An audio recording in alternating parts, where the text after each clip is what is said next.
მელიას ბატონიკა რომ გითხართ როგორია თქვენი შეფასება დაკავებულია ორი პიროვნება არის თუ არა ეს საკმარისად მოითხოვთ თუ არა სხვა პირების დაკავებას რომელიც უშუალოდ გასცემდნენ ბრძანებებს მოგესალმებით პირველ რიგში დიდი მადლობა უშუალოდ თქვენ იმ ყველაფერთვის რასაც აკეთებთ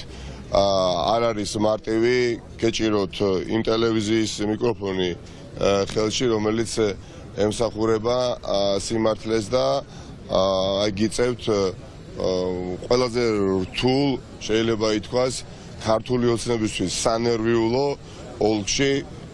მუშაობა და ნამდვილად როგორც მოქალაქე ვაფასებ ამ ყველაფერს და გინდა გისურვოთ გამძლეობა და მხნეობა რაც შეეხება მომხდარს ხომ ეს ყველაფერი რაც კი აქ მოხდა და რაც ჩაიდინა ქართულმა ოცნებამ როდესაც ძალდატანებით ავტოსატრანსპორტო საშუალებაში მოთავსებული ადამიანები ალყაში მოაქციეს საკუთარი შტაბიდან გამოსულები და იერიში მიიტანეს და მანამ არ მოეშნეს სანამ მანქანიდან არ გადმოიყვანეს და სასტიკად არ გაუსწორდნენ ხო ეს ყველაფერი მიუთითებს რაზე რომ ხელისუფლებამ დაკარგა პოლიტიკური იმედი რომ შეიძლება ამორჩეველი პოლიტიკურად მოიმხროს ხელისუფლება რომელიც ამას აკეთებს ის არის დასრულებული კი არ დამთავრდება უკვე არის დასრულებული თორემ ხელისუფლება რომელიც თავდაჯერებულია და არ ნერვიულობს მსგავს სისულელეს არ გააკეთებს არ მიკვის ოდესაც საკრებულოს თავმჯდომარე ამაში ჩადის იმიტომ რომ ეს საკრებულოს თავმჯდომარე არის უბრალოდ ფორმალურად თორე ჩვეულებრივი ზონდერია ეს ბატონი ხო ადამიანი რომელიც მუშტს მოიქნევს საკრებულოს თავმჯდომარე ოდესაც ხარ და თავს დაესხმევი რა უფლებით უნდა იყო მარნეული საკრებულოს თავმჯდომარე ორი ადამიანი დააკავეს 10-მდე თავდასხმელი მოუწიათ დაკავება საერთაშორისო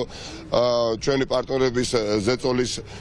შედეგად მაგრამ დარწმუნებული ვარ რომ საპროცესო შეთანხმებით რამდენიმე დღეში გამოუშვებენ თუ არა რამდენიმე საათში ხო მაგრამ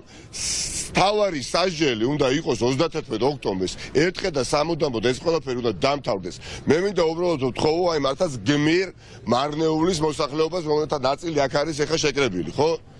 ძალიან რთული არის არ არის ადვილი იყო იმ ბრძოლაში სადაც პოლიტიკური ოპონენტი კი არა ყავს ბატონო მოწინააღმდეგე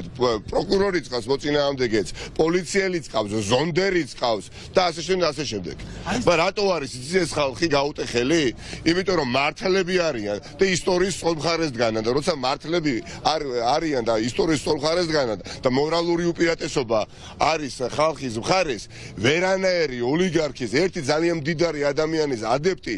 რაც არ უნდა ფიზიკურად ძლიერი იყოს ეს ადამიანი ვერ მოერევა ამ ხელს და განსაკუთრებით მარნეულში განსაკუთრებით შიდაქარში განსაკუთრებით რუსთავში აი ამ ხარიში ქართული ოცნება დამარცხდება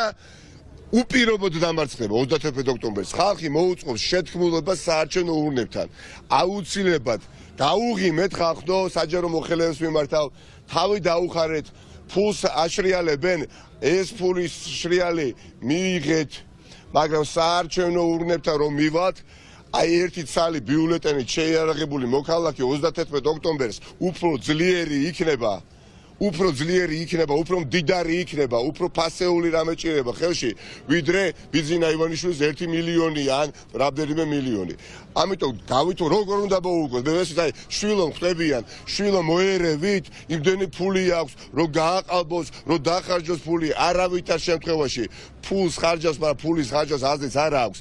ფული არ არის გადამწყვეტი ფაქტორი 31 ოქტომბრის არჩევნებზე ეს არ არის აწყოს არჩევნები ეს არის მომავლის არჩევნები და მომავალს ვერ წაართვეს მილიარდერი ივანიშვილი ამ ქვეყანას რაც არ უნდა დაგვარტყათ რაც არ უნდა